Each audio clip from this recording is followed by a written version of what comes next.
যে আমি আর চলে এসেছি আমাদের রেগুলার চা খেতে। এটা ছাড়া আমাদের দিন শুরু হয় না, সেটাই চাই কিছু।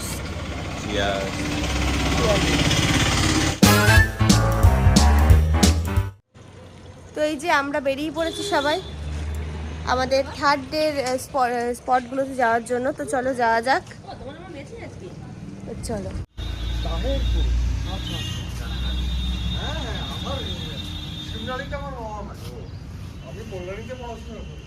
ও আচ্ছা,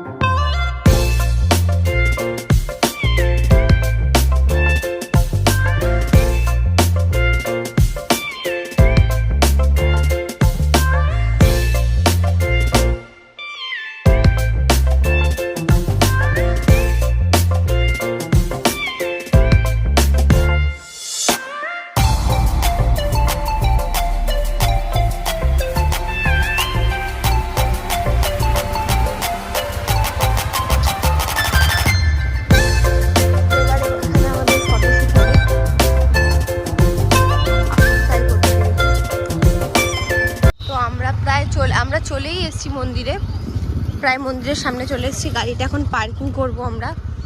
আচ্ছা, গাড়ি নিয়ে আমরা এখন ঢুকছি।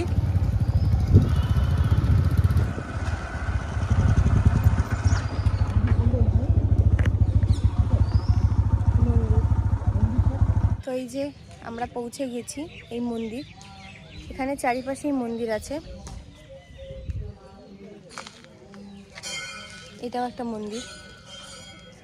তো চলো মন্দিরগুলো দর্শন আমরা নিয়ে নিই আস্তে আস্তে। এটা কংসাবতী নদী। হ্যাঁ, ওখান থেকে দেখেই তো এসেছি। কংসাবতী নদী এটা। আচ্ছা, আরেকটা নদী গেছে না পাশ থেকে? কংসাবতী পাশাই নদীটা কংসাবতী মানে ওটা কোথা দিয়ে গেছে? মানে এর পাশে সাথে লাগোয়া আছে।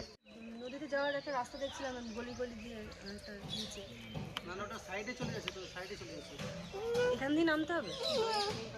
এই সব মন্দির, এই মন্দির, তারপর ওখানে যে মন্দিরটা দেখছো ওই মন্দিরটা বলে এক রাতে তৈরি হয়েছিল। আর এই মন্দিরগুলোর এখন প্রিপেয়ারিংয়ের জন্য কোনো লোকও পাওয়া যাচ্ছে না, কারণ কি এগুলো এমনভাবেই তৈরি হয়েছে বুঝতেও পারছেন এনারা যে কীভাবে এটা তৈরি হবে।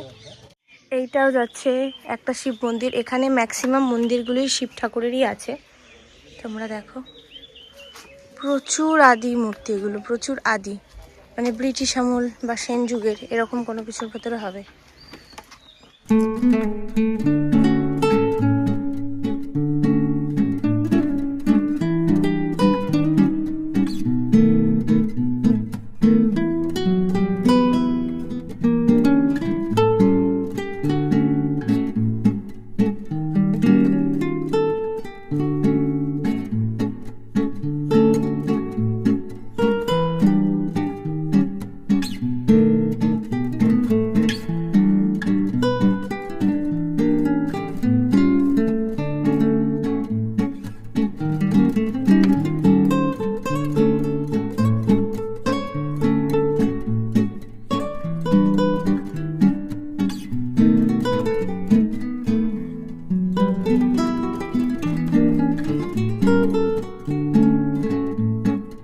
আর একদম এই যে মন্দিরটা দেখলাম আমরা, প্রাচীন মন্দির, ওর সামনেই পড়ে এই নদীটা। এই উপর থেকেই কিন্তু আমরা এসছি, ব্রিজটা দিয়ে এসে এরকম করে ঘুরে ঢুকেছি। আর এটার নাম হচ্ছে কংসাবতী নদী। এটাতে বর্ষাকালে একমাত্র জল প্রচুর পরিমাণে থাকে, পুরো এই জায়গাটা পুরো ভরা থাকে। কিন্তু এখন যেহেতু জল নেই তাই খুব ফাঁকা ফাঁকা লাগছে নদীটা। স্রোতটা ওদিক থেকে আসছে, পুরো ওদিক থেকে বয়ে আসছে। খুব সুন্দর জায়গাটা, খুব সুন্দর। তোমরা এখানে দাঁড়িয়ে ছবিও তুলতে পারো। একটু সাবধানে যাবে, শুধু পাথরগুলো একটু তেড়ে বেড়ে আছে, বাচ্চা নিলে একটু সাবধানে। তো চলো যাওয়া যাক একটু ওদিকে।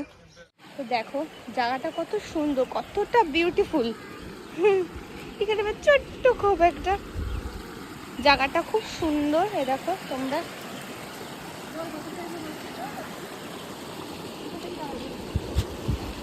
দারুণ জায়গা, খুব সুন্দর। এদিকে আসলে যতই জলটা কম থাকুক না কেন তোমরা অবশ্যই এখানে আসবে, জায়গাটা খুব সুন্দর। তো আমাদের এই স্পটটা ঘোরা কমপ্লিট, আর এত গরম লাগছে তো এটা এখানে রেখে দিয়েছি।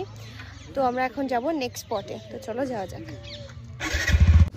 পুরো গ্রামের ভেতর থেকে যাচ্ছি, পুরো পুরো বাড়িঘর আর আশেপাশে দোকানঘাট এইসবের থেকে আমরা যাচ্ছি এখন আমাদের নেক্সট স্পটে। আমাদের নেক্সট স্পটটা হচ্ছে খুবই ভয়ঙ্কর একটা স্পট।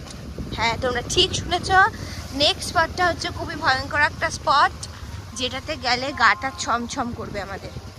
তো তোমরা যদি অবশ্যই দেখতে থাকো আমাদের ভিডিওটা, তাহলে ঠিকই দেখতে পারবে যে স্পটটা আমরা কোন স্পটে যাচ্ছি।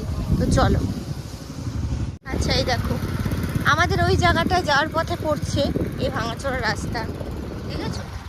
এইসব দিনের বেলা এত সুন্দর লাগছে দেখতে, কিন্তু রাতের বেলা যেতে কেমন লাগবে তোমরা কি ভেবে দেখেছো? রাতের বেলা যেতে ততটাই ভয় লাগবে যতটা তোমরা ভাবছো। প্লাস এখানে কোনো লাইট নেই, দেখতে পাচ্ছ? কোথাও কোনো লাইটের কোনো ব্যবস্থাই নেই। এখানকার লোকজন সন্ধে হলেই ঘরের ভেতর ঢুকে বসে থাকে, আর বেরোয় না। তো তোমরা যদি আসতে চাও অবশ্যই সেই রকম সময় নিয়ে এইসব জায়গায় এসো, যাতে তোমরা নিশ্চিন্তে ঘুরতে পারো, ঠিক আছে? তো চলো, ওই জায়গাটায় আরেকটু কিছুটা পথ আছে এখনো, আমাদের আরেকটু কিছুটা রাস্তা এখনো যেতে হবে, তারপর আমরা যাচ্ছি। চলো।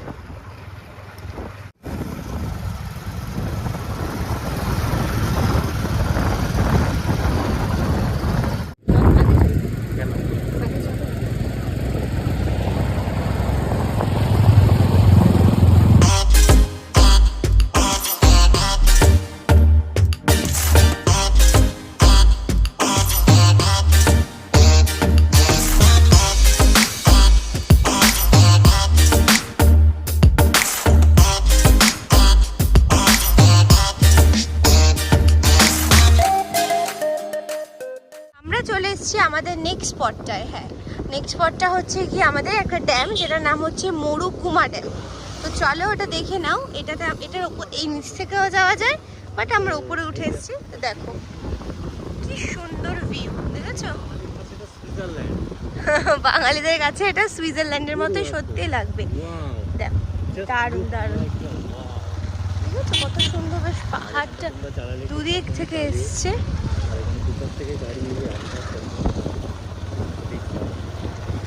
রাস্তাটা খুবই সংকীর্ণ, ঠিক আছে? গেলে যে কোনো একটা 4 চাকা যাবে, ঠিক আছে? খুব মানে 2 4 চাকা যাওয়াটা অসম্ভব ব্যাপার এখানে, ঠিক আছে? সেরকমভাবেই যেতে হবে সবাইকে। আর দেখে নাও ভিউটা জাস্ট অসাধারণ।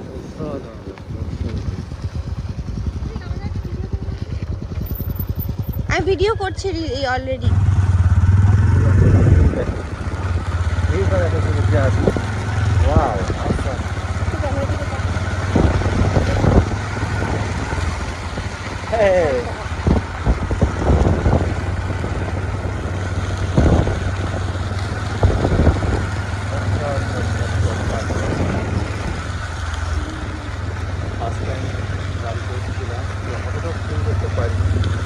এটা বাইকে আসলে অসাধারণ লাগবে।